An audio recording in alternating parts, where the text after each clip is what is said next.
নওগাঁ সাপাহারের বাজারে রাতের অন্ধকারেও চলতেছে লাইট ধরে আম বিক্রি।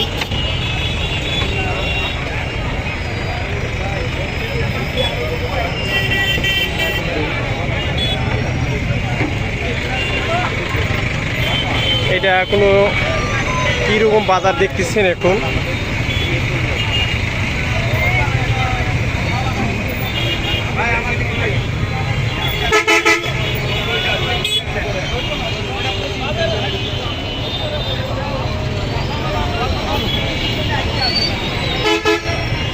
নওগাঁ সাপাহারে এখন রাত্রিবেলাও কেনাবেচা হচ্ছে আম এভাবেই। আপনারা দেখতেছেন এখানে বাংলাদেশের বিভিন্ন প্রান্তে থেকে ব্যাপারীরা আসছে এবং কেনাবেচা চলতেছে আম।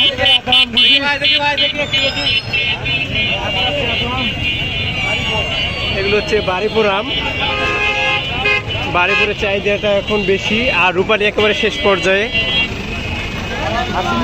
ভাই